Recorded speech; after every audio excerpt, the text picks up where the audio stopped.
तो विश्वामित्र जी ने राम जी से कहा, राम, यहां से पास में जनकपुर है और जनकपुर के महाराज यज्ञ कर रहे हैं, धनुष यज्ञ। अगर मेरे साथ उस यज्ञ में चलो तो तुम्हें वहां पर एक अद्भुत धनुष देखने को मिलेगा। कैसा धनुष? तो विश्वामित्र जी ने कहा, अद्भुतम च धनु रत्नम तत्र त्वं द्रष्टुमर्हसि। अद्भुत धनुष देखने को तुमको मिलेगा। राम जी ने कहा, धनुष धनुष होता है, इसमें अद्भुत क्या? विश्वामित्र जी ने कहा, ऐसा धनुष जिस धनुष को हजारों वीर भी मिलकर के उठा नहीं सकते, प्रत्यंचा चढ़ाना तो बहुत दूर की बात, ऐसा धनुष। तो राम जी के मन में कुतूहल हुआ, ऐसा भी धनुष होता है, हजारों वीर उठा नहीं सकते, तो फिर उस धनुष को कौन उठाता होगा, उस पे प्रत्यंचा कैसे चढ़ाई जाती होगी, उसका आरोपण कैसे होता होगा। ये सब सोचकर राम जी के मन में कुतूहल हुआ कि मैं भी तो देखूं कि ऐसा धनुष कहाँ है, कैसा है। विश्वामित्र जी ने जब इस प्रकार कहा तो राम जी तैयार हो गए। राम जी ने कहा, गुरुदेव मैं भी चलूंगा और उस धनुष को देखूंगा। गोस्वामी जी महाराज कहते हैं कि धनुष यज्ञ सुनि रघुकुल नाथा, हरसि चले मुनिवर के साथा।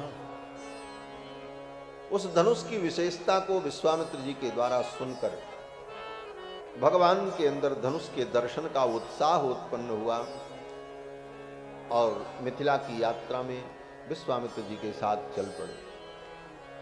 साथ में अनेक मुनि महात्मा विश्वामित्र जी पैदल यात्रा करते हुए मुनि मंडली को लेकर, राम लक्ष्मण को लेकर के चल पड़े। विश्वामित्र जी का एक भाव यह भी है, विश्वामित्र जी मानो कहते हैं, राम, यज्ञ से तुम्हारा प्रादुर्भाव हुआ और तुमने एक ब्राह्मण के यज्ञ को पूर्ण कराया। अब मिथिला में चलकर एक क्षत्रिय के यज्ञ को भी पूर्ण करा दो, तुम्हारे बिना वो यज्ञ पूर्ण नहीं है। भगवान यज्ञ पुरुष हैं। यज्ञो यज्ञ पतिर्यज्वा यज्ञांगो यज्ञ वाहन। भगवान यज्ञ हैं, भगवान यज्ञ के जजमान हैं, भगवान यज्ञ के देवता भी हैं, यज्ञ की वस्तुएं भी भगवान ही हैं, यज्ञ की अग्नि भी भगवान ही है और यज्ञ कराने वाले ऋत्विक भी भगवान हैं। यज्ञ में जो कुछ है सब भगवान का ही रूप है, ऐसा चिंतन किया जाता है। और वही भगवान यज्ञ पुरुष श्री रघुनंदन है। विश्वामित्र जी ने कहा, एक ब्राह्मण के यज्ञ को पूर्ण कराया, अब एक क्षत्रिय के यज्ञ को भी पूर्ण करा। भगवान श्री राम हर्षित होकर विश्वामित्र जी के साथ चल पड़े। रास्ते में विश्वामित्र जी ने भगवान को अनेक कथाएं सुनाई। रास्ते में जो नगर पड़े, राजाओं का जो राज्य पड़ा, उन सब राज्यों का वर्णन करते हुए, इतिहास सुनाते हुए श्री विश्वामित्र जी महाराज भगवान को लेकर जनकपुर पहुंचते हैं। जनकपुर में मिथिला की सीमा में जब पहुंच गए तो वहां एक उपवन था। उसी उपवन में विश्वामित्र जी अपनी मुनि मंडली के साथ विश्राम करते। मिथिलोपवने तत्र आश्रमं दृश्य राघवः। मिथिला के उस उपवन में राम जी ने एक आश्रम देखा। कैसा आश्रम? तो वाल्मीकि जी कहते पुराणम, बड़ा पुराना आश्रम। पुराणम निर्जनम, लेकिन वहां कोई रहता नहीं था। पुराणम निर्जनम रम्यम पप्रच्छ मुनि पुंगवम, अत्यंत प्राचीन आश्रम लेकिन निर्जन और बड़ा ही रमणीय। उस आश्रम को देखकर भगवान श्री राम ने विश्वामित्र जी से पूछा, श्रोतुमिच्छामि भगवन् कस्यायं पूर्व आश्रमः। हे मुनिवर, ये किसका आश्रम है? इतना सुंदर आश्रम, यहाँ कोई रहता ही नहीं, और ये निर्जन, पशु पक्षी भी यहाँ पर नहीं रहते। तब विश्वामित्र जी ने बताया, राम, ये महर्षि गौतम का आश्रम है। महर्षि गौतम अपनी पत्नी अहिल्या के साथ यहीं पर निवास करते। महर्षि गौतम की पत्नी अहिल्या परम सुंदरी थी। ब्रह्मा की पुत्री हैं अहिल्या, और पंच कन्याओं में इनकी गणना है। अहिल्या, मंदोदरी, तारा, कुंती, द्रौपदी तथा ये 5 कन्याएं हैं। इन 5 कन्याओं का प्रातः काल जो स्मरण करता है वो पवित्र हो जाता है, उसे पुण्य की प्राप्ति होती है। इनकी बड़ी महिमा है। ये सब परमात्मा की सृष्टि के विलक्षण रत्न हैं। जैसे संसार में कुछ चीजें अद्भुत होती हैं, उनमें कुछ अलग ही विशेषता होती है, वो सब में नहीं होती। उसी प्रकार परमात्मा की सृष्टि में ये 5 कन्याएं विलक्षण हैं। अहिल्या ब्रह्मा जी की पुत्री हैं, और अहिल्या का दान ब्रह्मा जी ने महर्षि गौतम को किया। ब्रह्मा जी चाहते थे मैं अहिल्या का दान उस पुरुष को करूं जो पुरुष इंद्रिय जयी हो और तपस्वी हो। तो ब्रह्मा जी ने एक शर्त रखी कि जो संपूर्ण पृथ्वी की परिक्रमा करके आएगा उसे मैं इस कन्या का दान करूंगा। इंद्र, वरुण, कुबेर आदि अन्य देवता भी अहिल्या को प्राप्त करना चाहते थे। सब परिक्रमा करने के लिए गए, और महर्षि गौतम बोले, महर्षि गौतम अपने आश्रम में थे। उनकी गाय, उनकी कामधेनु बछड़े को जन्म दे रही थी। बछड़े का आधा शरीर बाहर निकला था। उसी समय महर्षि गौतम ने उस गऊ की परिक्रमा की, और परिक्रमा करके ब्रह्मा जी के पास आ गए। जिस समय गाय बछड़े को जन्म देती है, बच्चे को जन्म देती है, बछड़े का आधा शरीर, बछड़े का मुख और आगे का पैर बाहर निकला हो, और आधा शरीर गर्भ में ही हो, उस समय वो गाय द्विमुखी गाय कहलाती है। उसके 2 मुख रहते हैं, एक आगे मुख, एक पीछे मुख। ऐसी द्विमुखी गाय की परिक्रमा कर ले तो संपूर्ण पृथ्वी के परिक्रमा का फल प्राप्त हो जाता है। ब्रह्मणा निर्मिता हल्या द्विमुखी गोह परिक्रमात्। 2 मुखों वाली गौ की परिक्रमा करके महर्षि गौतम आ गए। जिस समय गाय बछड़े को जन्म दे, उस समय उस गऊ के दान का मानसिक संकल्प व्यक्ति कर ले, और बाद में उस गाय का वो दान कर दे सवत्सा गऊ को, तो संपूर्ण पृथ्वी के दान का जो फल है वही फल जीव को प्राप्त हो। क्योंकि गऊ पृथ्वी का रूप है।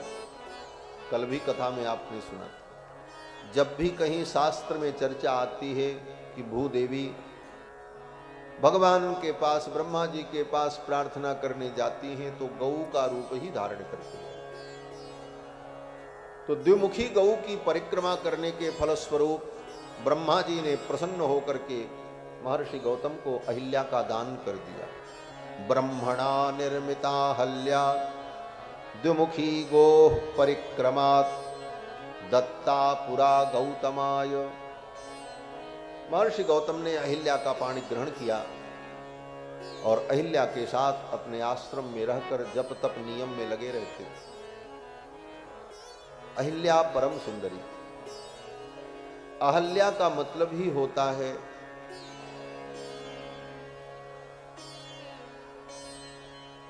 जिसके अंदर कोई दोष न हो।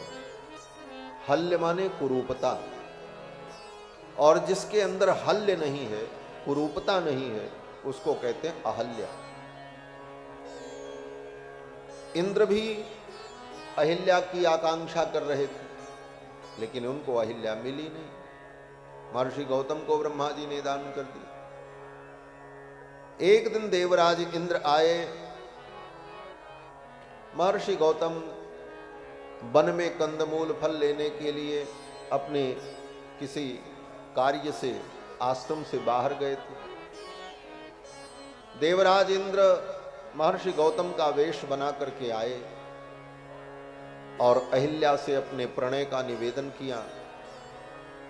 संगमम त्वहम इच्छामि। इंद्र ने कहा, हे देवी, मैं तुम्हारा समागम चाहता हूं। त्वया सह मध्यमे, त्वया सह सुमध्यमे। हे सुमध्यमे, संगमम तो हम इच्छामि। मुनि के वेश में आए हुए इंद्र को अहल्या ने पहचान लिया। लोग कहते हैं कि इंद्र गौतम महर्षि का वेश बना करके आए, अहिल्या पहचान नहीं पाई और इंद्र ने अहिल्या के साथ छल किया। परंतु महर्षि वाल्मीकि कहते हैं नहीं, अहिल्या को पता था। जब इंद्र आए तो यहां पर एकदम स्पष्ट शब्दों का प्रयोग महर्षि वाल्मीकि करते हैं कि मुनिवेशम सहस्राक्षम विज्ञाय रघुनंदन। विश्वामित्र जी कहते हैं, हे रघुनंदन, मुनिवेशम सहस्राक्षम विज्ञाय, मुनि का वेश धारण किए हुए सहस्राक्ष इंद्र को विज्ञाय माने अहिल्या ने जाना। मुनिवेशम सहस्राक्षम विज्ञाय रघुनंदन मतिम चकार दुर्मेधा देवराज कुतूहलात्।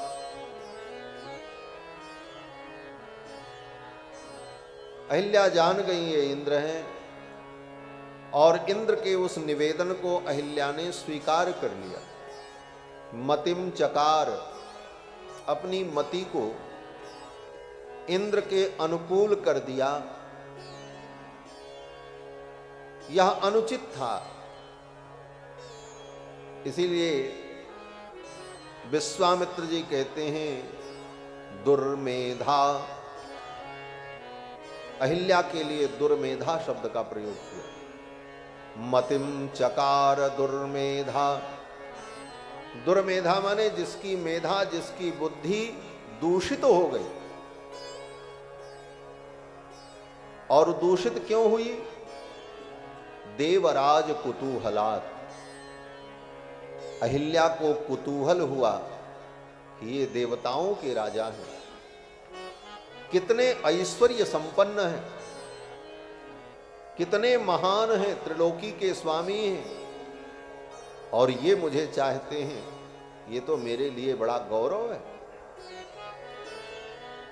ऐसी दुर्बुद्धि आ गई अहिल्या के अंदर, और अहिल्या ने इंद्र के निवेदन को स्वीकार कर लिया। इंद्र अहिल्या से मिल करके जब जाने लगे तो इंद्र ने कहा, अहिल्या ने कहा, कृतार्थास्मि। अपने किए पर अहिल्या को पश्चाताप नहीं हुआ, अपितु अहिल्या ने कहा, कृतार्थास्मि, मैं कृतार्थ हो गई। सुरश्रेष्ठ, हे देवताओं में श्रेष्ठ इंद्र, कृतार्थास्मि सुरश्रेष्ठ, गच्छ शीघ्रमित प्रभो। अब आप यहां से जल्दी से चले जाओ। गच्छ शीघ्रमित प्रभो। आत्मानं मां च देवेश सर्वथा रक्ष गौतमात्। आप अपनी भी रक्षा करना और मेरी भी रक्षा करना। कहीं महर्षि गौतम को पता चल गया तो आप भी दंडित होंगे और मुझे भी दंड प्राप्त होगा। ये कह करके अहिल्या ने इंद्र को विदा किया। इंद्र जब जाने लगे तो इंद्र हंस रहे थे। इंद्रस्तु प्रहसन, हंसते हुए इंद्र ने कहा कि शुश्रोणि परितुष्टोस्मि गमिष्यामि यथागतम। हे देवी, मैं जैसे आया हूं उसी प्रकार जा रहा हूं, मैं प्रसन्न हूं। ये कह करके देवराज इंद्र ज्यों ही आश्रम से बाहर निकले तब तक उधर से महर्षि गौतम आ गए। इंद्र निकल रहे थे, उधर से महर्षि गौतम आ गए। इंद्र ने भी महर्षि गौतम का ही वेश धारण किया था और महर्षि गौतम तो महर्षि गौतम ही थे। देखने वालों को लग रहा था कि दो महर्षि गौतम खड़े हैं आमने सामने, एक तो महर्षि गौतम और दूसरे इंद्र। लेकिन अब दोनों में अंतर कैसे हो, कौन महर्षि गौतम है और कौन इंद्र है? रूप तो एक जैसा था। तो महर्षि वाल्मीकि कहते हैं कि दुर्वृत्तम वृत्त संपन्नो रोषाद वचनम अब्रवीत अथ दृष्ट्वा सहस्राक्षम मुनिवेशधरम मुनि। मुनि का वेश धारण किए हुए सहस्राक्ष इंद्र को देखकर महर्षि गौतम को क्रोध आ गया। दोनों में अंतर क्या है? बोले देखने में दोनों एक जैसे हैं, चित्र तो दोनों का एक जैसा है, लेकिन चरित्र दोनों का अलग अलग। यही अंतर है चित्र और चरित्र का। चित्र की तो एकता है लेकिन चरित्र में भेद है। इंद्र का चरित्र हीन है और महर्षि गौतम का चरित्र उत्तम है। महर्षि वाल्मीकि कहते हैं दुर्वृत्तम। इंद्र कौन है? बोले दुर्वृत्त। वृत्त माने चरित्र, दुर्वृत्तम। और महर्षि गौतम बोले वृत्त संपन्नो, वो वृत्त संपन्न है, चरित्रवान है। महर्षि को समझने में देर नहीं लगी और महर्षि ने शाप दे दी, जाओ तुम विफल हो जाओ, विफलस्तुम भविष्यसि, तुम्हारा वृषण नष्ट हो जाए। महर्षि गौतम के शाप से इंद्र का वृषण नष्ट हो गया। अहिल्या इस दृश्य को देखकर थर-थर कांप रही थी। महर्षि गौतम ने अहिल्या की ओर देखा। महर्षि गौतम को क्रोध आया, अहिल्या को भी शाप दिया। महर्षि गौतम ने कहा कि इह वर्ष सहस्राणि बहूनि निवसिष्यसि, बात भक्षा निराहारा तप्यन्ति भस्मशायिनी। इसी आश्रम में जहां पर तूने अधर्म किया है, इसी आश्रम में रहकर हजारों वर्ष तक तू अपने पाप का प्रायश्चित करेगी। किस प्रकार से? बोले बात भक्षा, वायु पी करके रहेगी, निराहारा, तुझे भोजन नहीं मिलेगा, तप्यंती भस्मशायिनी, और भूमि पर तू पड़ी रहेगी, यहां कोई रहेगा भी नहीं, ये निर्जन हो जाएगा आश्रम, और तू किसी को दिखाई नहीं पड़ेगी। अदृश्या सर्वभूतानाम, कोई प्राणी तुझे देख नहीं पाएगा, और तेरी आवाज भी कोई नहीं सुन पाएगा, तेरे दुख को भी कोई सुनने वाला नहीं होगा। तू सबको देखेगी लेकिन तुझे कोई नहीं देख पाएगा। अदृश्या सर्वभूतानाम आश्रमेस्मिन् वसिष्यसि, और इसी आश्रम में रहकर तू अपने पाप का प्रायश्चित करे। ऐसा घोर शाप, कठिन शाप महर्षि गौतम ने अहिल्या को दिया। महर्षि गौतम तो चले गए। अहिल्या महर्षि गौतम के शाप से उसी आश्रम में रहकर अपने कर्मों का प्रायश्चित कर रही थी। आज विश्वामित्र जी महाराज भगवान को लेकर के जब पहुंचे तो विश्वामित्र जी ने कहा, राम, ये महर्षि गौतम का आश्रम है, इसी आश्रम में अहिल्या अदृश्य रूप में रहती है। रामायण में तो ऐसी ही कथा है, अहिल्या अदृश्य रूप में दिखाई नहीं पड़ती। मानस रामायण में गोस्वामी जी ने वर्णन किया कि अहिल्या शिला के रूप में, और किसी किसी पुराण में ऐसा भी वर्णन है कि अहिल्या महर्षि गौतम के शाप से नदी के रूप में प्रवाहित हो रही। महर्षि गौतम ने शाप दे दिया, बोले जा तू जल की धारा के समान बहती रह। वहीं पर एक जलधारा प्रकट हो गई, अहिल्या नदी के रूप में बह रही।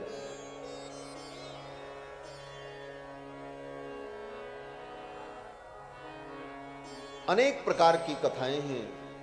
कल्प भेद हरिचरित सुहाए, भांति अनेक मुनीशन गाए। महर्षि गौतम ने कहा, राम, इस अहिल्या का, महर्षि विश्वामित्र ने कहा, राम, अहिल्या का उद्धार कर। महर्षि गौतम ने जब शाप दिया था अहिल्या को, तो अहिल्या चरणों में गिर करके प्रार्थना करने लगी, भगवान मेरा उद्धार कब होगा। अपने अपराध को स्वीकार कर लिया अहिल्या ने, और अहिल्या ने कहा मेरा उद्धार कब होगा।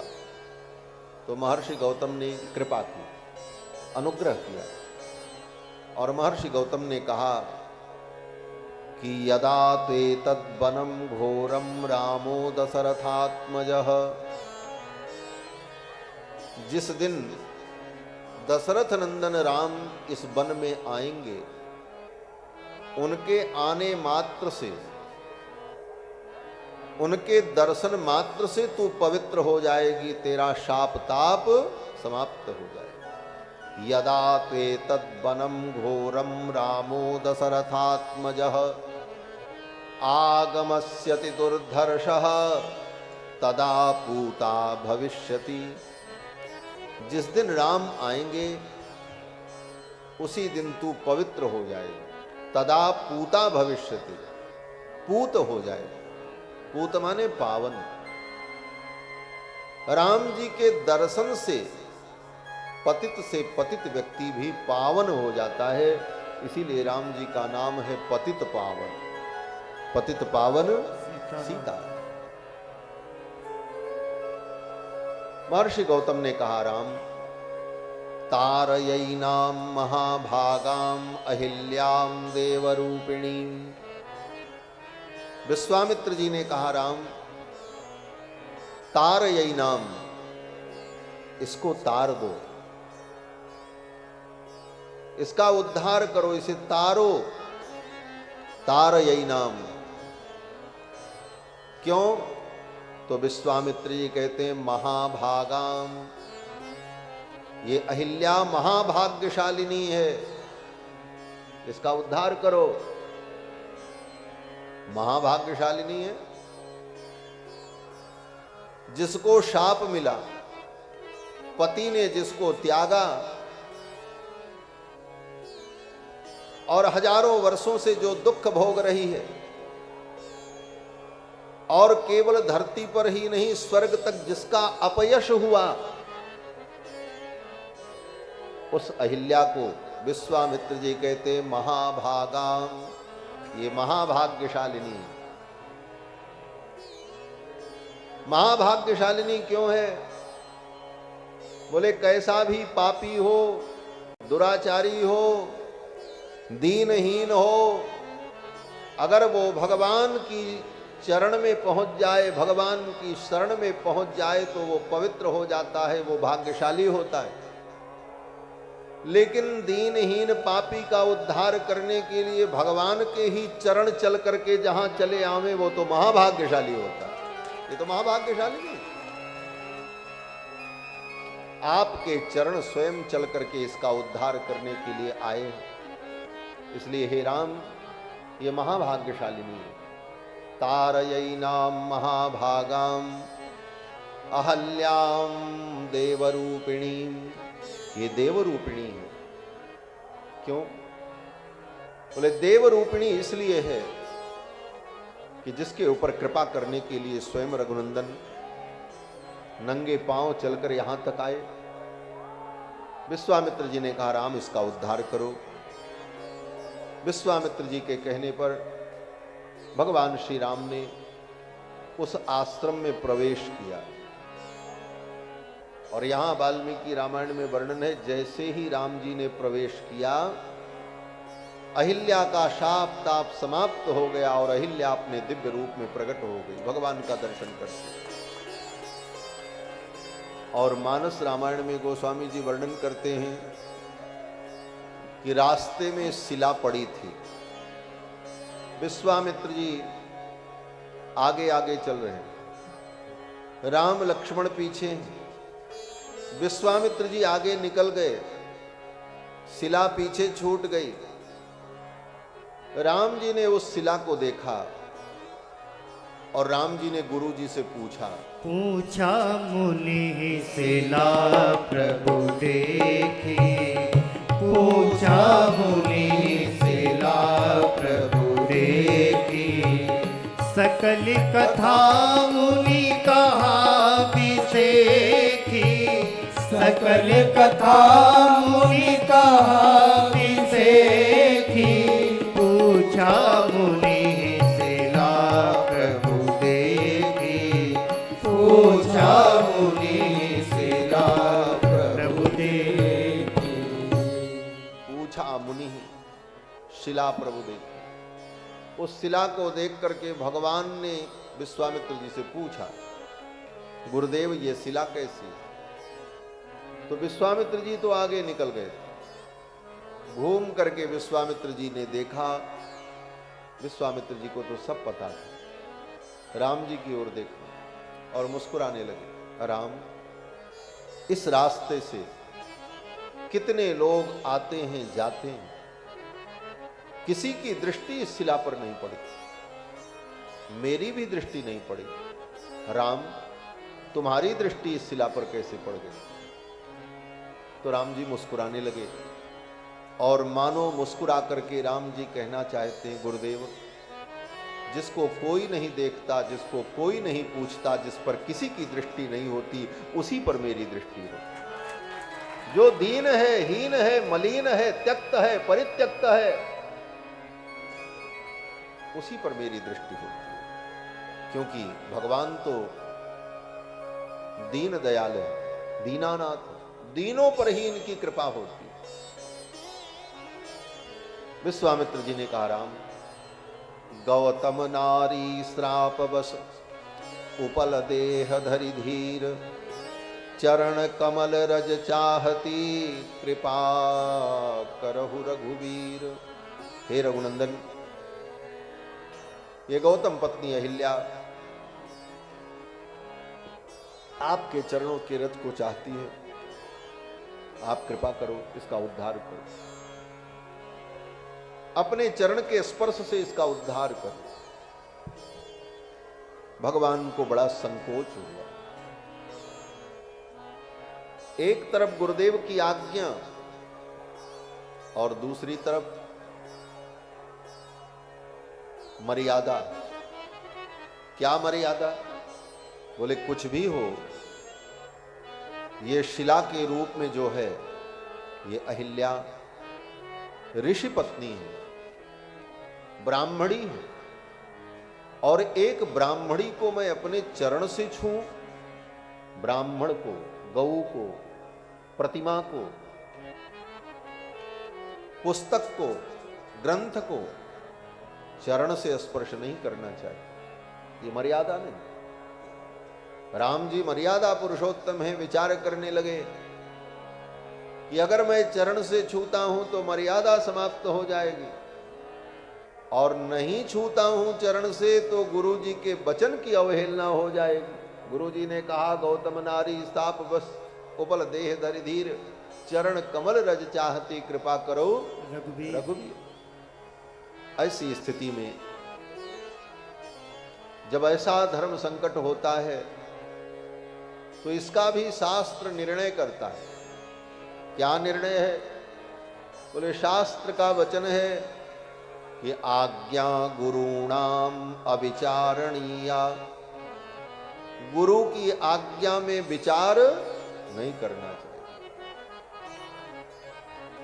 मातु पिता अरु गुरु की बानी, मातु पिता अरु गुरु की बानी, विनय विचार करिए शुभ जानी, विनय विचार करिए शुभ जानी, मातु पिता अरु गुरु की बानी, मातु पिता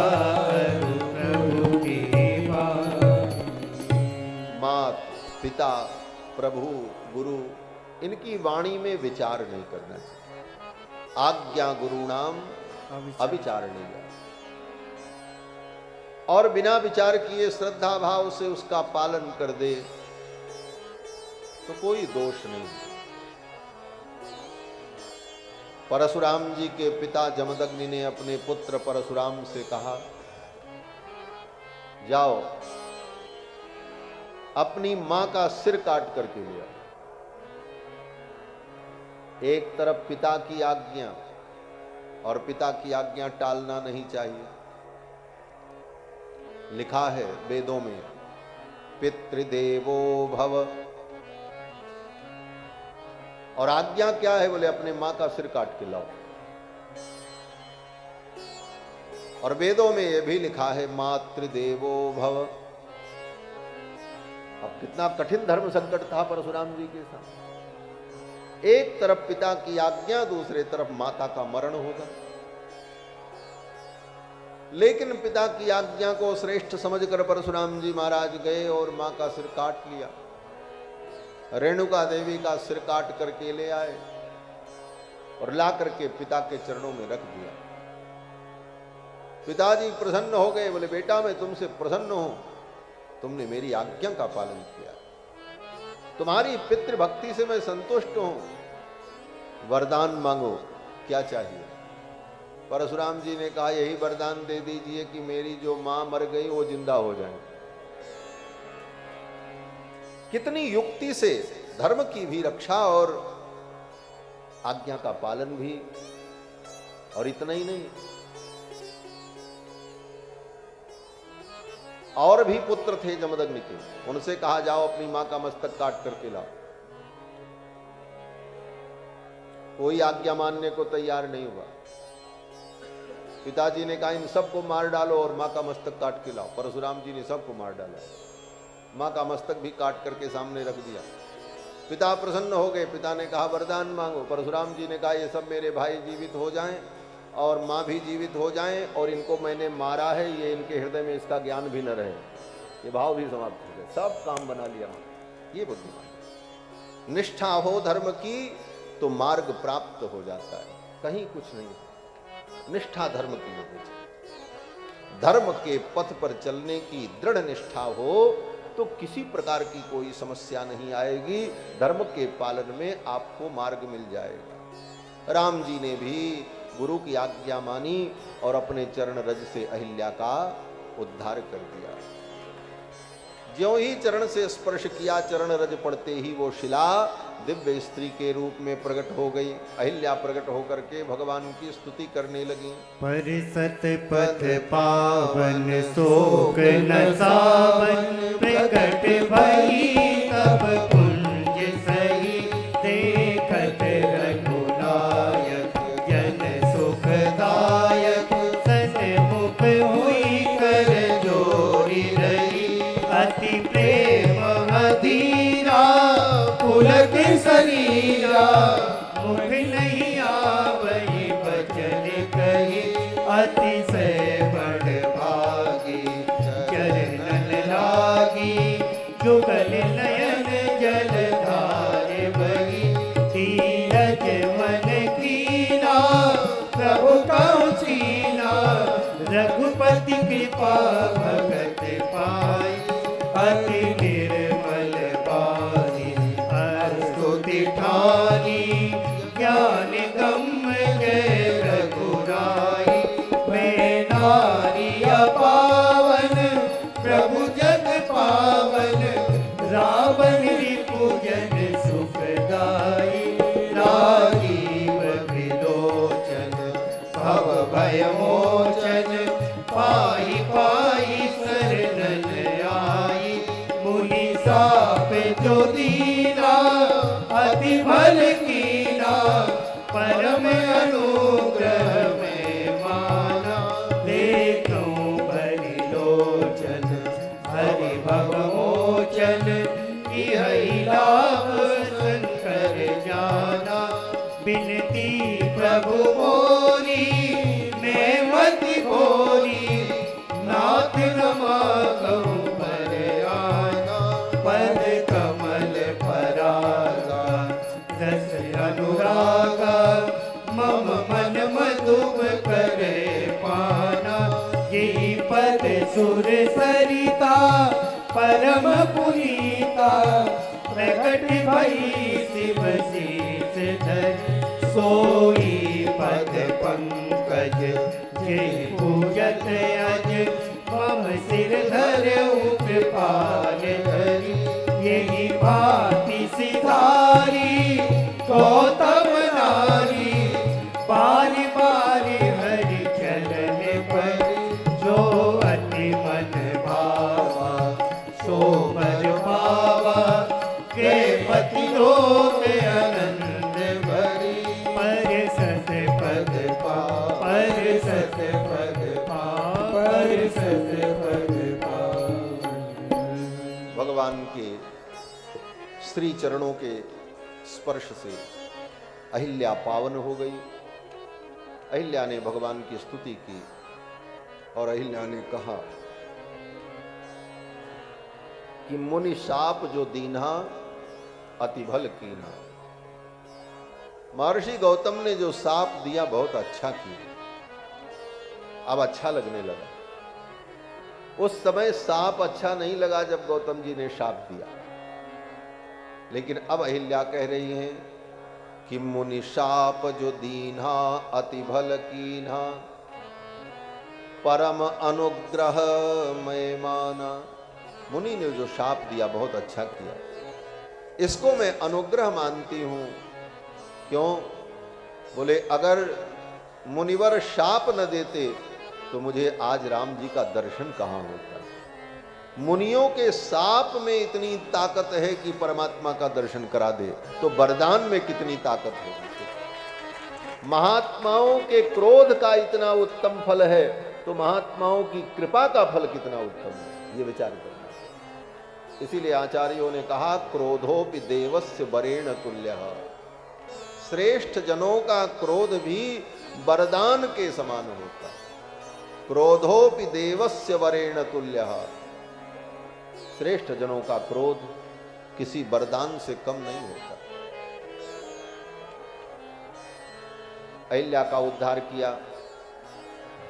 अहिल्या अपने पति गौतम के साथ पतिलोक चली गई। तुलसी जिनकी धूरि परसि अहिल्या तरी,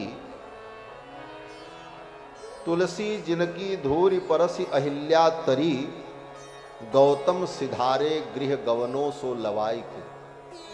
वो स्वामी तुलसीदास जी महाराज कहते हैं कि महर्षि गौतम ने अहिल्या को प्राप्त किया तो महर्षि गौतम को यही अनुभव हुआ कि अभी अभी मेरा विवाह हुआ है, अब मैं गौना करा करके विदा करा करके ले जा रहा हूं। गौतम सिधारे गृह गवनो सो लवाई की। महर्षि गौतम प्रसन्न हो गए, अहिल्या प्रसन्न हो गए, विश्वामित्र जी भी प्रसन्न हो गए, लक्ष्मण जी भी प्रसन्न है। मेरे प्रभु की महिमा का प्राकट्य हुआ, मेरे प्रभु की करुणा प्रकट हुई, एक जीव का उद्धार हुआ, सब प्रसन्न हुए। लेकिन राम जी प्रसन्न नहीं हुए, राम जी का मन उदास हो गया, चेहरा उतर गया राम जी का। महाराज प्रसन्नता चली गई मुखमंडल की। क्यों? बोले राम जी को संकोच होने लगा कि एक ब्राह्मणी को मैंने अपने चरण से छुआ। लज्जा आने लगी राम जी को, ऐसा संकोची कौन होगा। इसीलिए गोस्वामी जी महाराज कहते हैं, सुनि सीतापति सील सुभाव। सीतापति रघुनंदन के सील को, उनके संकोच को, स्वभाव को जानकर कौन ऐसा व्यक्ति होगा जिसके मन में मोद नहीं होगा, जिसके तन में पुलक नहीं होगा, जिसकी आंखों में पेमास्त्र नहीं आएगा। राम जी के स्वभाव को देखकर वो व्यक्ति तो अभागा है, उसका दुर्भाग्य है। सुन सीतापति सील सुभाव, सुन सीतापति सील सुभाव, मोदि नमन तन पुलक नयन जल, मोदि नमन तन पुलक नयन जल, सोनर खे हरि भाऊ, सोनर खे हरि भाऊ। सुन सीतापति सील सुभाव, सुन सीतापति सील सुभाव, सुन सीतापति सील। सीतापति का सील क्या है? आगे पंक्ति में गोस्वामी जी महाराज कहते हैं, सिला साप संताप विगत भई, सिला साप संताप विगत भई, परिसत पावन पाऊ, परिसत पावन पाऊ। दई सुगति सो नहीं रे हरस हिय, दई सुगति सो नहीं रे हरस हिय, चरण छुए को पछताऊ, चरण छुए को पछताऊ। सुन सीतापति सील सुभाव, सुन सीतापति सील सुभाव, मोदि नमन तन पुलक नयन जल, मोदि नमन तन पुलक नयन जल, सोनर खे हरि भाऊ,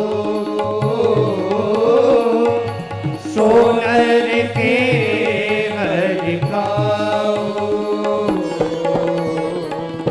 सुन सीता पति सील सुहाओ, सुन सीता पति, सुन सीता पति, सुन सीता पति सील। ये भगवान का सील है। दई सुगति न हेरी हरस ही। अहिल्या का उद्धार किया, इसका हर्ष राम जी को नहीं हुआ। दई सुगति सो हेरी हर्ष ही, चरण छुए को पछताऊ। चरण से छुआ, इसका पश्चाताप है। ये सील है। और ये सील गुण जो है, इसी को महर्षि वाल्मीकि ने अपने रामायण में गुणवान शब्द के द्वारा कहा है। गुणवान स्वयं में एक गुण है, और वो गुण क्या है? बोले सील गुण। और ये सील गुण अगर न हो और सारे गुण व्यक्ति के अंदर हो, तो सारे गुण दुर्गुण बन जाते हैं। आप बड़े ज्ञानी हो लेकिन सील नहीं है, तो ऐंठते हुए चलोगे, सबकी बेइज्जती करते चलो। आप बड़े धनवान हो, बहुत अच्छी बात है, लेकिन अगर सील नहीं है तो आपके अंदर अभिमान, धन का मद, ये सब दिखाई पड़ने लग जाए। सील गुण वह विशिष्ट गुण है जो सारे गुणों को सुंदर बना देता है, और सील गुण न हो तो सारे गुण व्यर्थ हो जाते हैं। वो सारे गुण दूसरों को दुख देने वाले हो जाते हैं। ये सील गुण बड़ा महत्वपूर्ण गुण, लेकिन ये आता कैसे है, इस पर भी विचार करना चाहिए। सील गुण जीवन में कैसे आएगा? तो गोस्वामी तुलसीदास जी महाराज कहते हैं, सील की मिल बिनु बुध सेवकाई। सील की मिल बिन बुध सेवकाई। जब तक विद्वानों की सेवा नहीं करोगे, संतों की सेवा नहीं करोगे, तब तक जीवन में सील गुण आ नहीं सकता। संतों के बगल में केवल फोटो खिंचाने से सील गुण नहीं आता। उनके चरणों में बैठकर विनम्र भाव से अकिंचन बनकर के सेवा करने से सील गुण आता। आज सील का अभाव क्यों है? बोले व्यक्ति विद्वानों की, बुद्धिमानों की, महापुरुषों की सेवा नहीं करना चाहे, उसके अंदर सेवा का भाव नहीं आता, इसीलिए सील गुण नहीं आ पाता। और सील गुण नहीं आया तो आप कितने भी अच्छे बन जाओ, आप अच्छे नहीं कहलाओ। गोस्वामी जी महाराज कहते हैं, सील की मिल बिन बुध सौकाई। आज तक किसी को बिना सेवा के सील गुण मिला? और राम जी सेवा करते हैं। कितनी सेवा करते हैं? बोले विश्वामित्र जी सो जाते हैं तो राम जी उनका चरण दबाते हैं। मुनिवर शयन कीन जब जाई, और लगे चरण चापन दो भाई। मुनिवर शयन कीन तब जाई, मुनिवर शयन कीन तब जाई, लगे चरण चापन दो भाई, लगे चरण चापन दो भाई। मुनिवर शयन कीन तब जाई, मुनिवर शयन कीन तब जाई। गुरुदेव की सेवा करते हैं, चरण दबाते हैं,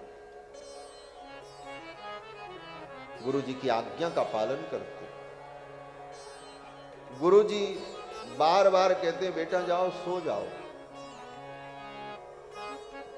लेकिन राम जी सेवा छोड़ करके जाते नहीं महाराज। बार बार मुनि आज्ञा दीनी, बार बार मुनि आज्ञा दीनी, रघुबर जाई शयन तब कीनी, रघुबर जाई शयन तब कीनी। बार बार मुनि आज्ञा दीनी, बार बार मुनि आज्ञा दीनी। ये राम जी के अंदर जो सील है, इस सेवा भाव के कारण गुरुजनों की सेवा की राम जी ने, उनकी आज्ञा का पालन किया, जिसके अंदर गुरुजनों के प्रति श्रद्धा का भाव, आज्ञा पालन की दृढ़ता, विनम्रता, लघुता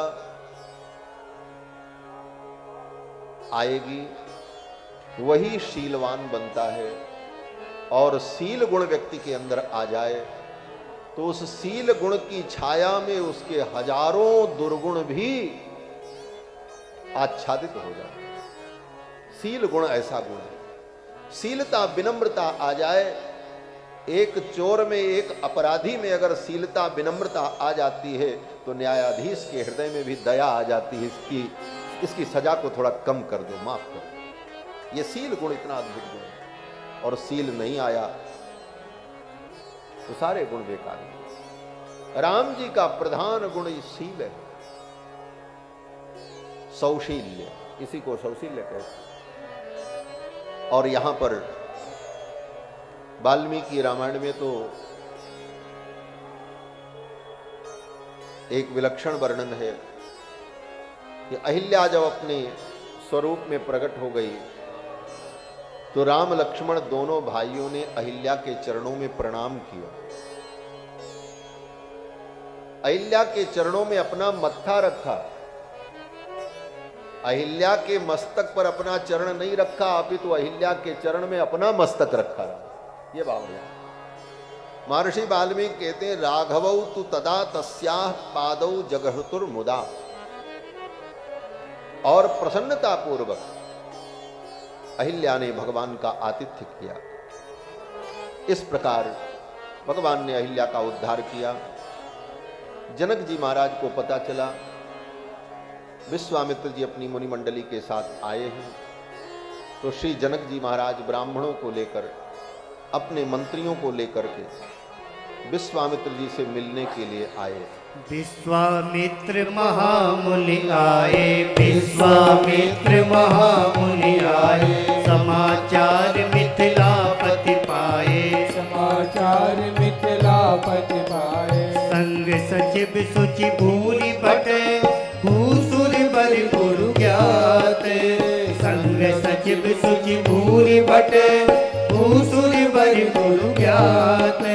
चले मिलन मुनि नाय कही, मुदित राव यही बात। चले मिलन मुनि नाय कही, मुदित राव यही बात। तीन प्रणाम चरण धरि माथा, तीन प्रणाम चरण धरि माथा। तीन असीस मुदित मुनि नाथा, तीन असीस मुदित मुनि नाथा। विप्र वृंद सब सादर वंदे, विप्र वृंद सब सादर वंदे। ज्ञान भाग्य बढ़ राहु अनंदे, ज्ञानी भाग्य बढ़ राहु अनंदे। कुशल प्रैसे कही बार बारा, कुशल प्रैसे कही बार बारा। विश्वामित्र ने पही बैठारा, विश्वामित्र ने पही बैठारा। कुशल समाचार हुआ। विश्वामित्र जी ने जनक जी को बैठाया।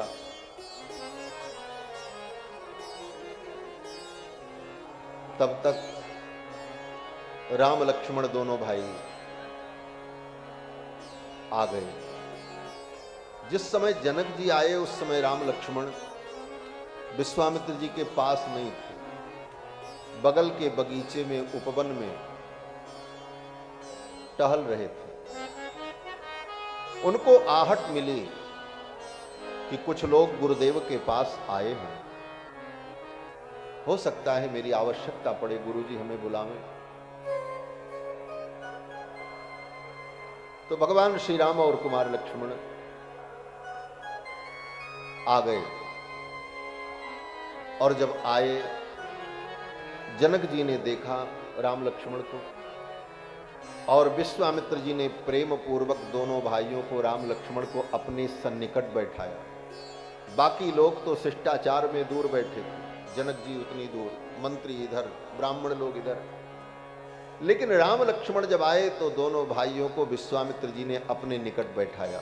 तेहि अवसर आए दो भाई, तेहि अवसर आए दो भाई, कई रहे ते कर फुलवाई, गए रहे ते कर फुलवाई, श्याम गौर मृदु वयस किशोरा, श्याम गौर मृदु वयस किशोरा, लोचन सुखद विश्वचित जोरा, लोचन सुखद विश्वचित जोरा, उठे सकल जब रघुपति आए, उठे सकल जब रघुपति आए, विश्वामित्र निकट बैठाए, विश्वामित्र निकट बैठाए, तेहि अवसर आए दो भाई, तेहि अवसर आए दो भाई। उसी समय राम लक्ष्मण आए।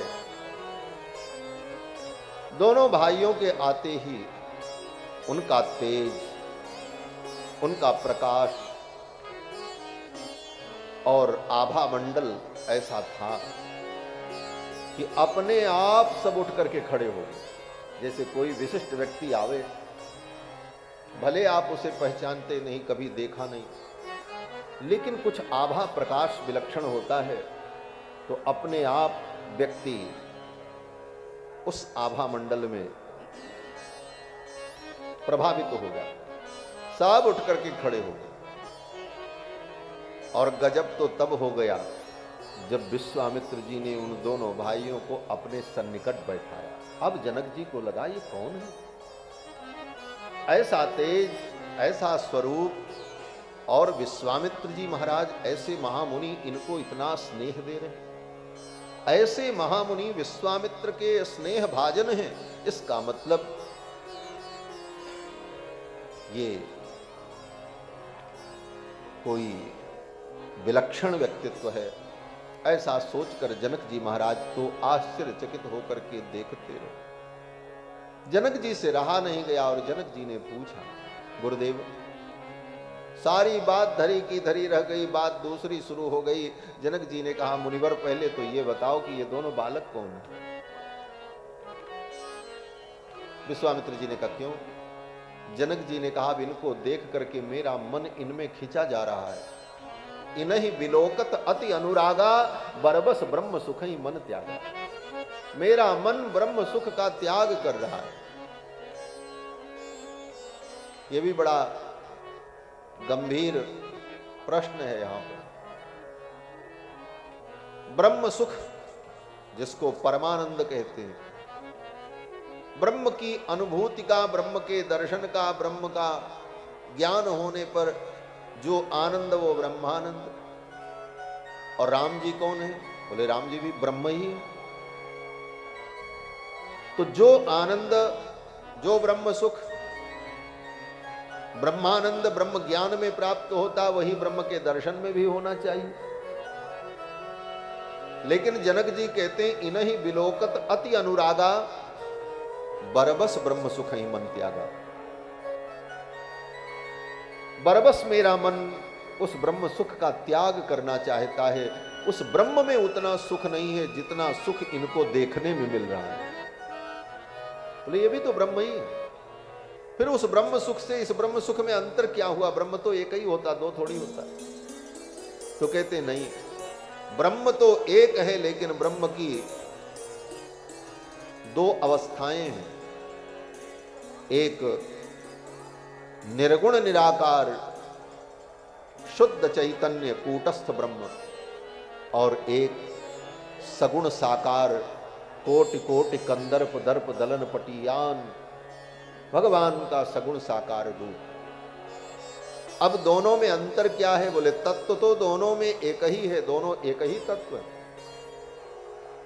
परंतु अंतर है। क्या अंतर है? बोले जैसे बर्फ और पानी में कोई अंतर नहीं।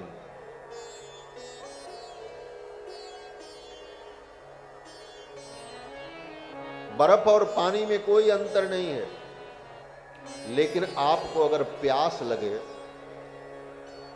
गला सूख रहा हो, तो बर्फ से प्यास नहीं बुझेगी, प्यास तो पानी से ही बुझेगी। तत्व एक ही है। उसी प्रकार जिसके हृदय में प्रेम भाव प्रकट हो, उसके लिए तो भगवान का सगुण साकार रूप ही आनंदप्रद होता है। इसीलिए हमारे आचार्यों ने कहा कि मूर्तम ब्रह्म ततोपि यत् प्रियतरम रूपम यदद्यद्भुतम। मूर्तम ब्रह्म ततोपि यत् प्रियतरम, उस अमूर्त ब्रह्म की अपेक्षा मूर्त ब्रह्म अत्यंत प्रियतर होता है। मूर्त ब्रह्म में जो आनंद, जो आकर्षण होता है, वो अमूर्त ब्रह्म में नहीं होता। इसीलिए श्री बिंदु जी महाराज कहते हैं कि नृपति विदेह को ब्रह्मानंद बहि गो। बिंदु जी कहते हैं नृपति विदेह को ब्रह्मानंद बहि गो। राम जी की उस सांवली सूरत को देख करके विदेह राज का जो ब्रह्मानंद था वो बह गया।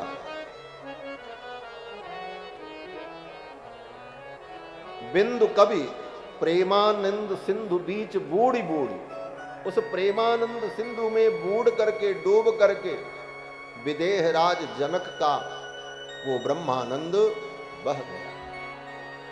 और श्री जनक जी ने कहा कि ये कौन है? ऐसा तो नहीं कि एक ब्रह्म ही दो रूपों में आ गया।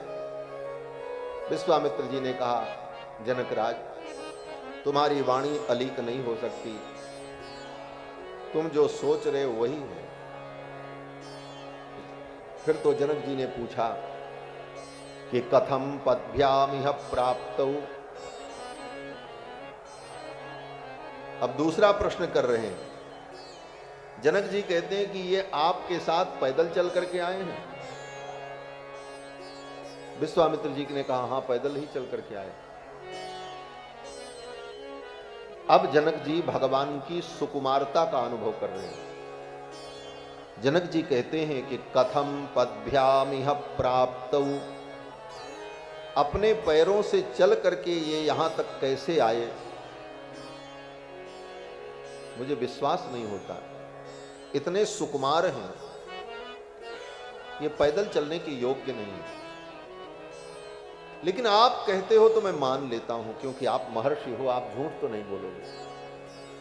और अगर ये पैदल चल करके उतनी दूर से आए हैं तो किमर्थम, क्यों आए हैं?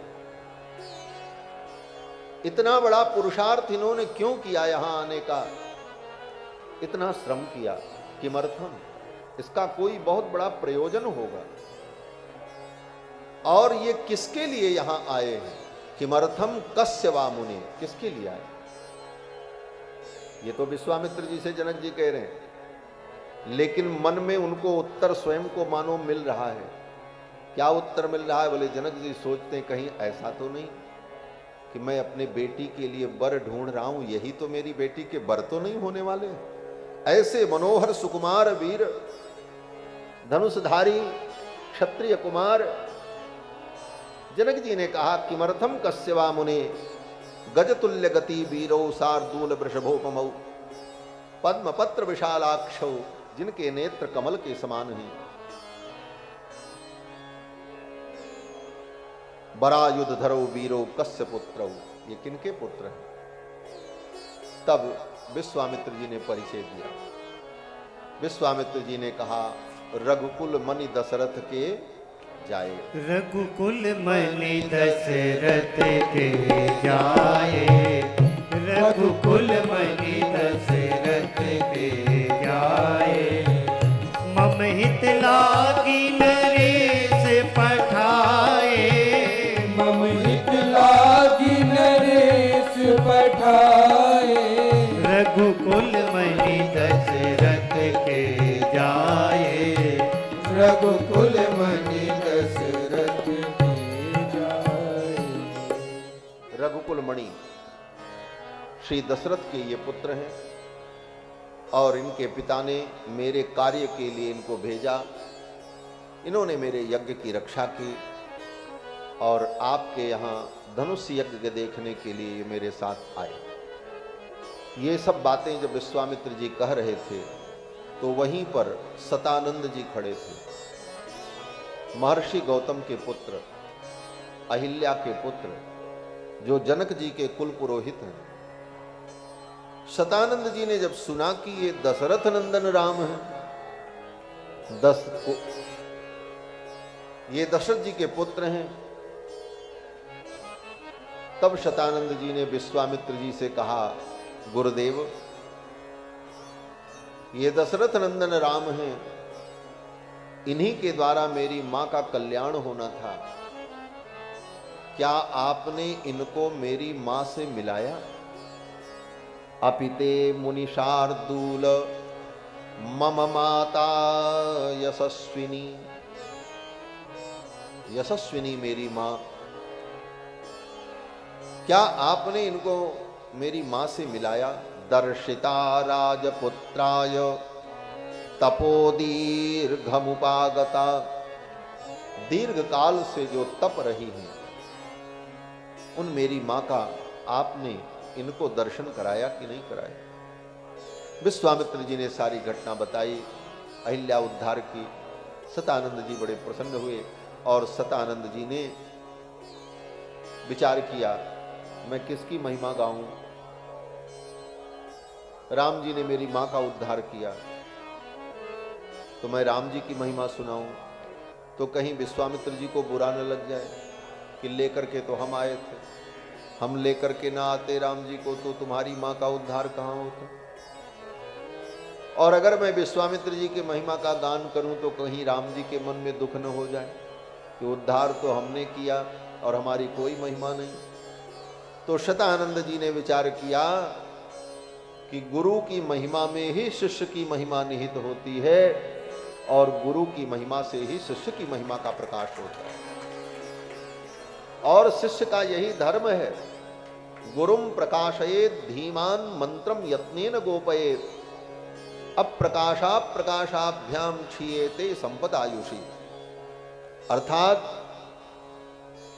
गुरुम प्रकाशयेत धीमान, शिष्य का धर्म है कि वो अपने गुरु का प्रकाश करे।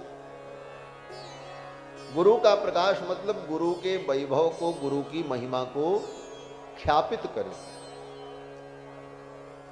सर्वत्र गुरु की महिमा को बढ़ावे और सबको बतावे।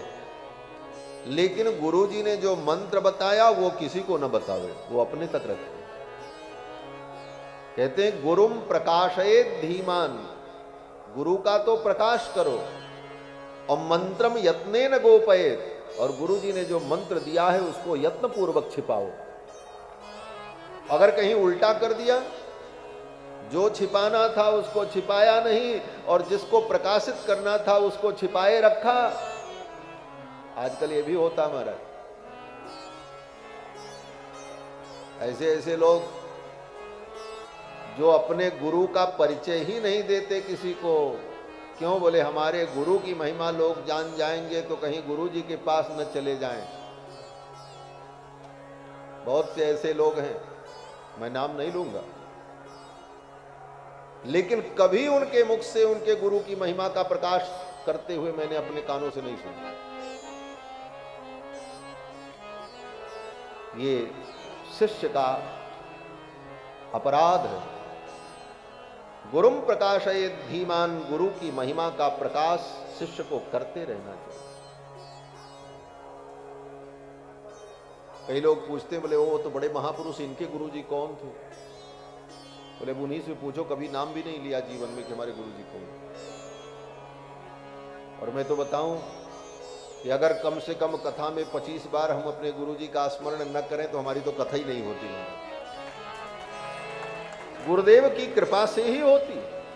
और जितने हमारे आचार्य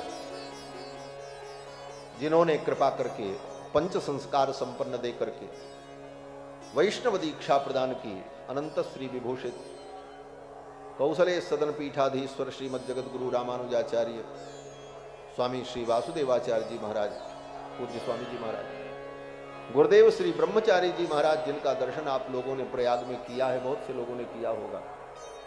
गत वर्ष उनका शरीर पूरा हो गया।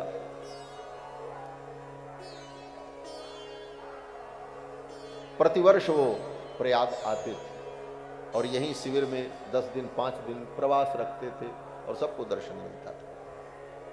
पूज्य श्री अयोध्यानाथ मंदिर के स्वामी जी महाराज, जिनका बार बार कथा में संस्मरण होता है,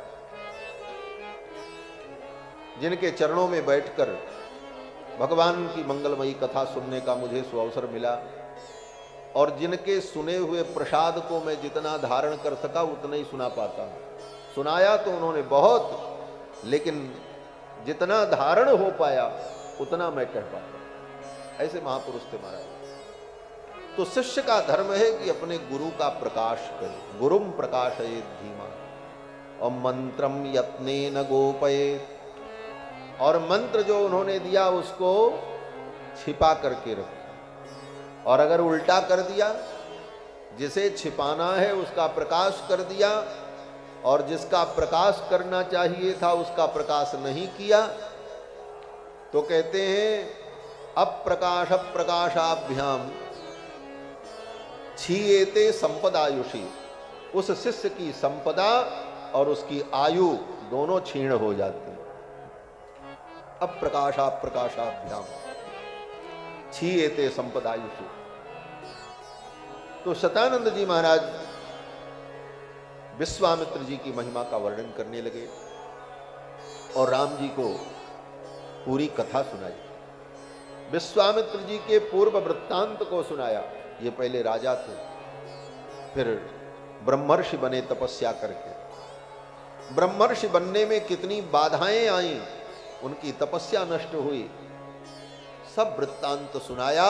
और गुरु जी के पूर्व वृत्तांत को सुनकर, उनके चरित्र को सुनकर के राम जी प्रसन्न हुए, गदगद हुए। गुरु कथा श्रवण की, गुरु के चरित्र को सुना। और चरित्र सुनने में राम जी का धैर्य कितना विलक्षण है। जब शतानंद जी विश्वामित्र जी का चरित्र सुनाने लगे तो सब चरित्र सुनाया। सब चरित्र में बहुत कुछ था। क्या क्या था? बोले विश्वामित्र जी पहले राजा थे। गुरुदेव वशिष्ठ की नंदिनी को प्राप्त करने के लिए गुरुदेव से ही युद्ध किया। वशिष्ठ जी के कई पुत्रों की हत्या कर डाली विश्वामित्र जी ने। और राम जी सुन रहे हैं कि हमारे कुल गुरु के पुत्रों को ये मारने वाले हैं, ये भी सुन रहे हैं राम जी। और इतना ही नहीं, राजा त्रिशंकु को स्वर्ग भेजने के लिए हजारों वर्ष की तपस्या को दांव पर लगा दिया। मेनका नाम की अप्सरा आई, देवताओं के कहने पर तपस्या को नष्ट करने के लिए उस मेनका अप्सरा को अपने आश्रम में रोक लिया, उसी के साथ रहने लगे। 10 वर्ष तक मेनका अप्सरा विश्वामित्र जी के साथ रही। उससे एक बेटी भी पैदा हुई, ये भी कथा सुनाई शतानंद। लेकिन इतना सब पूर्व वृत्त सुनने के बाद भी राम जी के मन में गुरुदेव विश्वामित्र के प्रति अश्रद्धा का भाव उत्पन्न नहीं हुआ। ये गुरु निष्ठा है। आज तो किसी शिष्य के सामने उसके गुरु के पूर्व वृत्त का वर्णन कर दो कि तुम्हारे गुरु जी तो पहले ऐसे थे, बोले नाक भौं सब टेढ़ी हो जाएगी। बोले ऐसे थे? लेकिन राम जी की गुरु निष्ठा कैसी है ये देखो। राम जी की गुरु निष्ठा कितनी दृढ़ है कि सब कुछ सुनने के बाद राम जी की गुरु निष्ठा, आचार्य निष्ठा और दृढ़ हो गई विश्वामित्र। मेरे गुरुदेव ने इतने संघर्ष के बाद इतनी ऊंची पदवी प्राप्त की है, गुरु की साधना कितनी दृढ़ है, और भी श्रद्धा बढ़ गई राम जी। ये श्रद्धा का स्वरूप। पतन तो जीव का होता ही है, लेकिन बुद्धिमान वो है, वीर वो है जो गिरे और फिर उठ करके चल पड़े और अपने लक्ष्य को न भूले, वो वीर है। और जो गिर गया और पड़ा ही रह गया, फिर तो उसका पतन है। गिरना कोई बहुत बड़ी बात नहीं है, लेकिन गिरने के बाद फिर सावधान होकर के उठ करके चल पड़ना और अपने लक्ष्य को प्राप्त कर लेना, ये बुद्धिमत्ता है। राम जी के मन में कोई अश्रद्धा नहीं। दूसरे दिन विश्वामित्र जी महाराज भगवान श्री राम कुमार लक्ष्मण को लेकर जनक जी के दरबार में उपस्थित हुए। और जब जनक जी के दरबार में उपस्थित हुए तो जाते ही राम जी ने विश्वामित्र जी से कहा, गुरुदेव, वो धनुष कब देखने को मिलेगा? विश्वामित्र जी ने कहा, अब आ गए हैं, राजा से कहेंगे, राजा जनक उस धनुष को दिखाएंगे। थोड़ी देर बीता तो राम जी ने फिर धीरे से कहा, गुरुदेव, वो धनुष कब देखने को मिलेगा?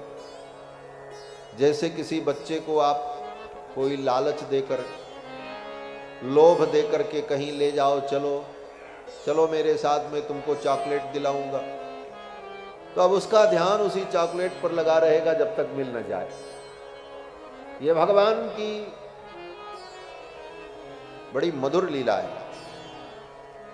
ज्ञान वैराग्य से संपन्न, भक्ति से संपन्न, उपदेश से समन्वित, माधुर्य से युक्त, ऐश्वर्य से युक्त विलक्षण लीला है राम जी।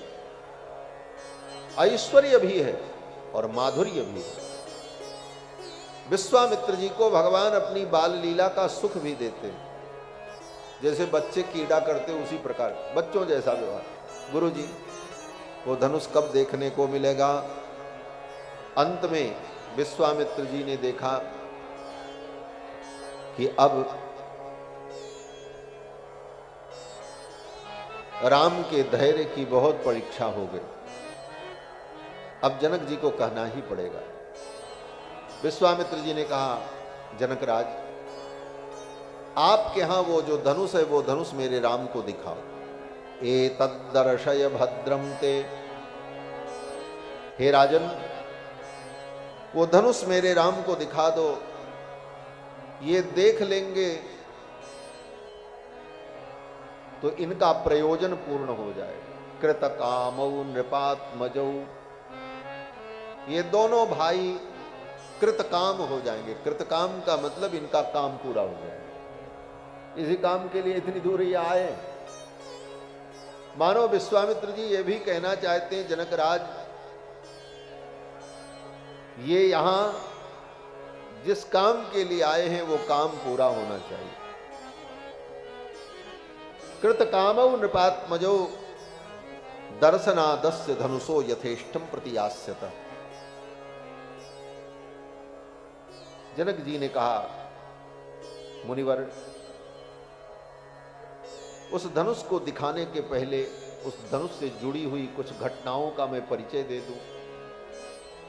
और जनक जी ने कहा, मेरी एक बेटी है, अयोनिजा कन्या है। हल के अग्रभाग से भूमि का शोधन करते समय मुझे वो कन्या प्राप्त हुई। मैंने उसका पालन पोषण किया, उसका नाम मैंने सीता रखा। उस विलक्षण कन्या के लिए मुझे विलक्षण वर ढूंढना है। जो कन्या किसी माता पिता से पैदा नहीं हुई, भूमि से जिसका प्राकट्य हुआ, ऐसी विलक्षण कन्या के लिए जो वर हो, वो वर भी विलक्षण होना चाहिए। लेकिन मैं विलक्षणता कैसे तय कर पाऊंगा, इसका मानक क्या होगा? तो मैंने प्रतिज्ञा की कि इस धनुष पर जो प्रत्यंचा चढ़ा देगा, इस धनुष का जो आरोपण करेगा, मैं उसके साथ अपनी बेटी सीता का विवाह करूंगा।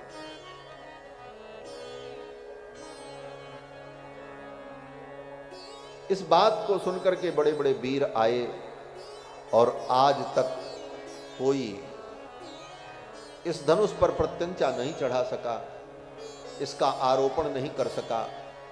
लेकिन हे मुनिवर, मेरे मन का ये भाव है कि अगर राम इस धनुष का आरोपण कर देते हैं तो मैं अपनी बेटी सीता का एक कन्यादान इनको कर दूंगा। जनक जी ने घोषणा कर दी, यद्यस्य धनुषो रामः कुर्यादारोपणं मुनेः सुताम अयो निजाम सीताम दद्याम दासरथेरहम्। अगर इन्होंने धनुष पर प्रत्यंचा का आरोपण कर दिया तो मैं अपनी कन्या सीता का इन्हें दान कर दूंगा। जनक जी के इस वचन को सुनकर के विश्वामित्र जी बड़े प्रसन्न हुए। विश्वामित्र जी ने कहा, राजन वो धनुष पहले मेरे राम को दिखाओ। जनक जी ने आदेश दिया, दूत लोग गए, उस धनुष को लेकर के सभा के मध्य में आए। उठा करके नहीं लाए, एक बहुत बड़ी पेटी थी, उसी पेटी में वो धनुष रखा हुआ था और उस पेटी में बड़े बड़े 8 पहिए लगे हुए थे। उस पेटी को खींच करके किसी प्रकार लेकर के सभा के मध्य में सेवक लोग लेकर के आए। कितने सेवक लेने गए थे? बोले 5000। नृणाम शतानि 50 व्यायतानाम महात्मनाम। बड़े बड़े पहलवान, 5000 पहलवानों ने मिलकर किसी प्रकार बड़ी मशक्कत से उस पेटी को खींच करके ला करके सभा के मध्य में रखा, जिस पेटी के अंदर वो धनुष था। जनक जी ने कहा, यही वो धनुष है। इस धनुष पर प्रत्यंचा चढ़ाना, इसका आरोपण करना किसी के बस की बात नहीं। और इतना कहते हुए जनक जी ने नाम भी लिया, नई तत्सुरगणाः। देवता भी इस धनुष पर प्रत्यंचा नहीं चढ़ा सकते। नई तत्सुरगणा सर्वे सासुरा न च राक्षसाः। असुर भी इस पर प्रत्यंचा नहीं चढ़ा सकते, राक्षस भी इस धनुष पर प्रत्यंचा नहीं चढ़ा सकते। गंधर्व यक्ष प्रवराः। गंधर्व, यक्ष, सकिन्नर महोरगाः। किन्नर, सर्प, ये देवताओं की जितनी प्रजाति है, ये कोई भी इस धनुष पर प्रत्यंचा नहीं चढ़ा सकते।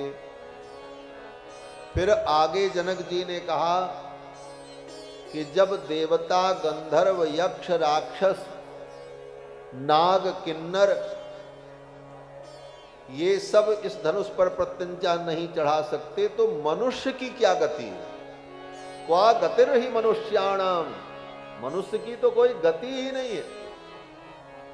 क्वा गतिर ही मनुष्याणाम।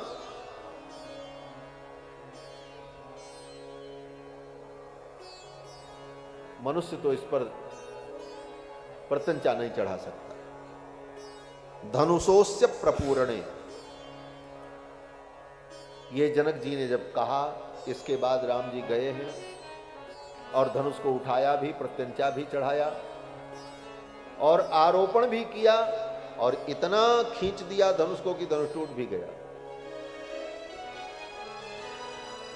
अभी ताली न बजाओ, अभी तो धनुष टूटा नहीं। जो बात कहना चाहते हैं वहां पर ध्यान रखो। जनक जी ने ये जो बातें कही हैं रामायण में, ये संकेत है। क्या संकेत है? बोले जनक जी ने पहले ही बता दिया, इस धनुष को मनुष्य, गंधर्व, किन्नर, यक्ष, नाग, देवता कोई नहीं तोड़ सकते, मनुष्य की तो कोई गति ही नहीं है। तो फिर इसको तोड़ा किसने? बोले राम जी ने तोड़ा। तो फिर राम जी क्या हैं, ये विचार करो। राम जी क्या हैं? बोले राम जी न देवता हैं, न राम जी गंधर्व हैं, न यक्ष हैं, न मनुष्य हैं, अपितु परब्रह्म परमात्मा सच्चिदानंद है, जो सबको काट दिया जनक जी ने पहले ही। बोले इस धनुष को जो उठाएगा वो न मनुष्य होगा, न किन्नर होगा, न गंधर्व होगा, न देवता होगा, न असुर होगा। तो फिर इन सब के बाद बचा कौन? बोले भगवान ही तो बचे। रामान नास्ति परायणम परतर। भगवान राम के परत्व का वर्णन किया जनक जी ने यहां।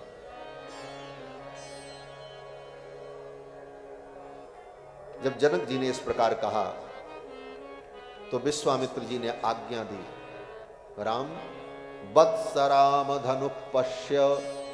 हे राम देखो यही वो धनुष है। राम जी ने गुरु जी के चरणों में प्रणाम किया और धनुष को उठाने के लिए चल पड़े। विश्वामित्र जी ने यही कहा, उठहु राम भंजऊ भव चापा। लेकिन किस लिए? सीता को प्राप्त करने के लिए। कहते नहीं, मेटऊ जनक हृदय परिताप।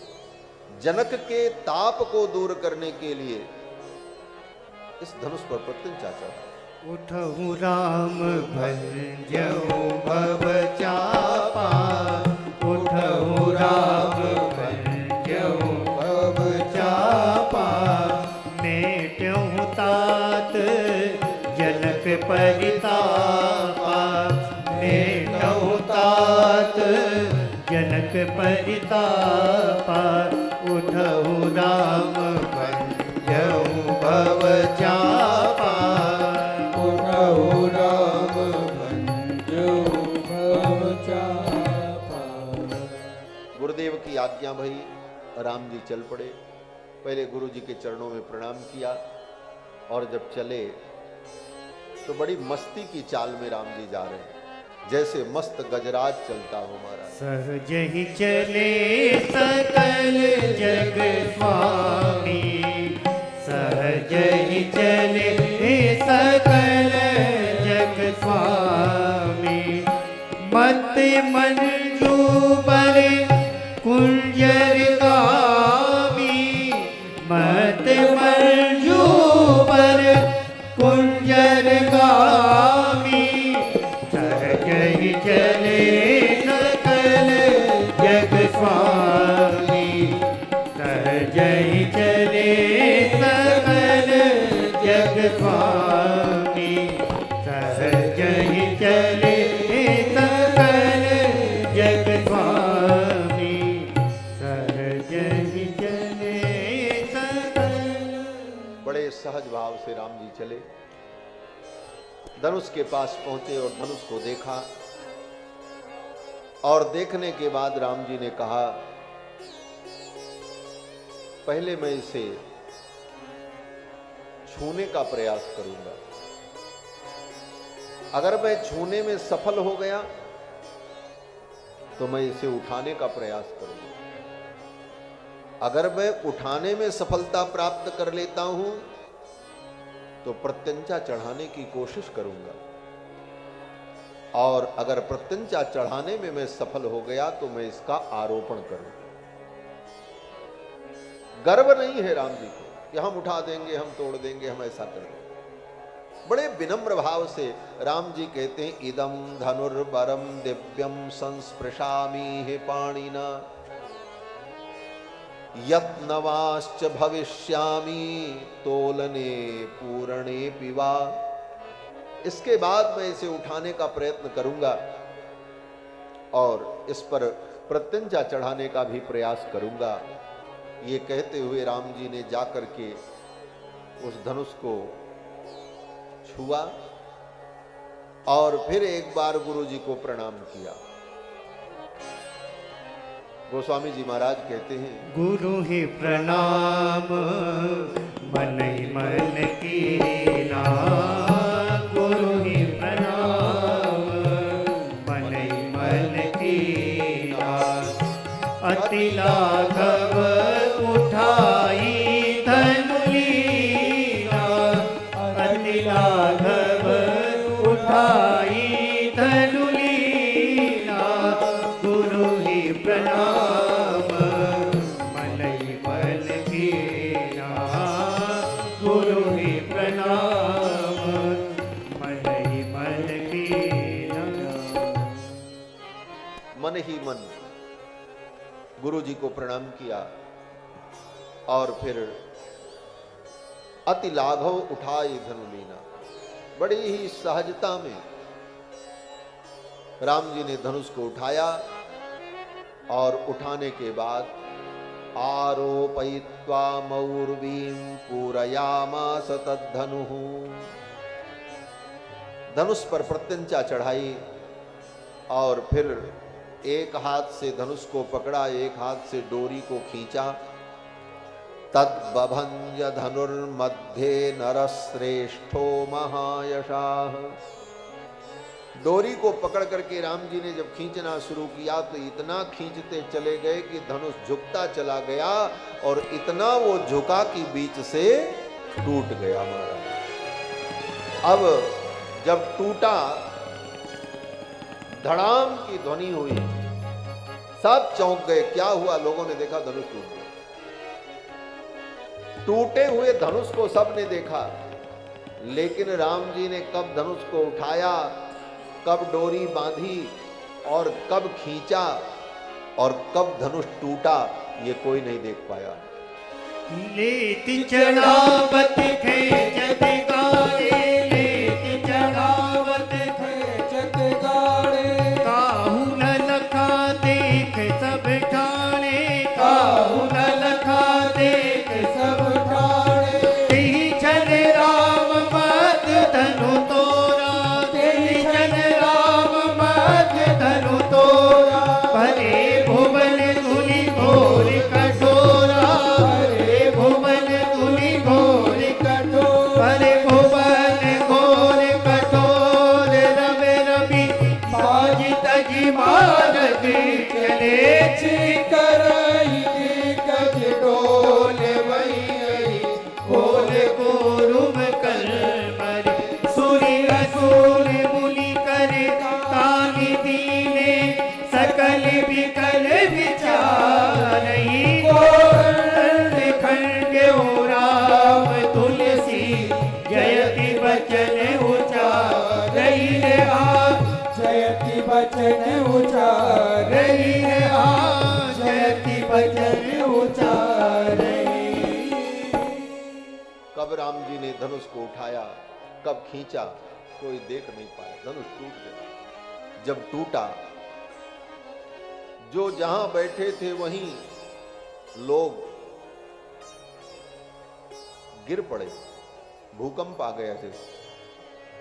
लेकिन गिरने के बाद उठ करके सब जय जयकार करने लगे और सब लोग यही कहने लगे, तोड़ दिया तोड़ दिया तोड़ दिया रे, रघुबर ने धनुहिया तोड़ दिया रे। तोड़ दिया तोड़ दिया तोड़ दिया रे, रघुबर ने धनुहिया तोड़ दिया रे, तोड़ दिया तोड़ दिया तोड़ दिया रे, रघुबर ने धनुहिया तोड़ दिया हाँ तोड़ दिया तोड़ दिया तोड़ दिया रे, रघुबर ने धनुहिया तोड़ दिया रे, तोड़ दिया तोड़ दिया तोड़ दिया रे, रघुबर ने धनुहिया तोड़ दिया देश देश के राजा सब आए, देश देश के राजा सब आए, देश देश के राजा सब आए, देश देश के राजा सब आए, उन सब के मान को मरोड़ दिया रे, रघुबर ने धनुहिया तोड़ दिया रे, उन सब के मान को मरोड़ दिया रे, रघुबर ने धनुहिया तोड़ दिया हाँ तोड़ दिया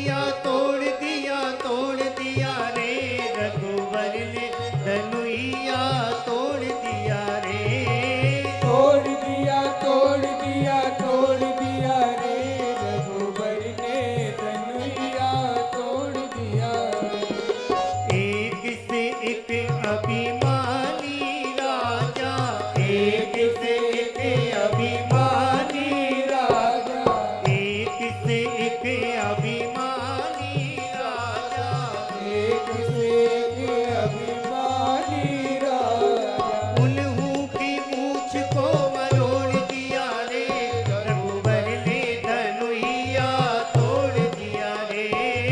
उन्हों के मुझ को मरोड़ दिया रे, रघुबर ने धनुइया तोड़ दिया रे। हाँ तोड़ दिया, तोड़ दिया, तोड़ दिया रे, रघुबर ने धनुइया तोड़ दिया रे। तोड़ दिया, तोड़ दिया, तोड़ दिया रे, रघुबर ने धनुइया तोड़ दिया रे। राजा जनक की प्रतिज्ञा निभाई, राजा जनक की प्रतिज्ञा निभाई, प्रतिज्ञा निभाई, प्रतिज्ञा निभाई। प्रतिज्ञा निभाई, प्रतिज्ञा निभाई।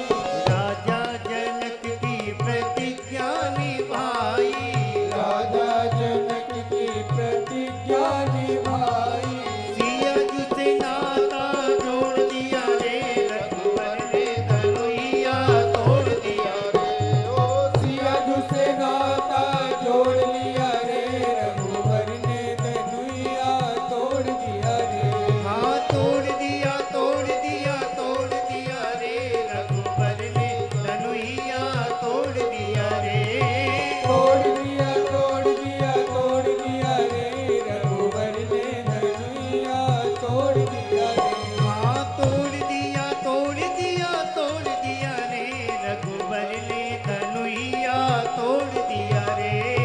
तोड़ दिया, तोड़ दिया, तोड़ दिया रे, रघुबर ने धनुइया तोड़ दिया रे। रघुबर ने धनुइया तोड़ दिया रे। रघुबर ने धनुइया तोड़ दिया रे। रघुबर ने धनुइया तोड़ दिया रे। रघुबर ने धनुइया तोड़ दिया रे। राम जी ने धनुष तोड़ा, तीनों लोक में जय जयकार हुई। मही पाताल नाक जस व्यापा, राम बरी सिय भंजेऊ चापा। सखियां किशोरी जी को लेकर के आई बरमाला पहनाने के लिए।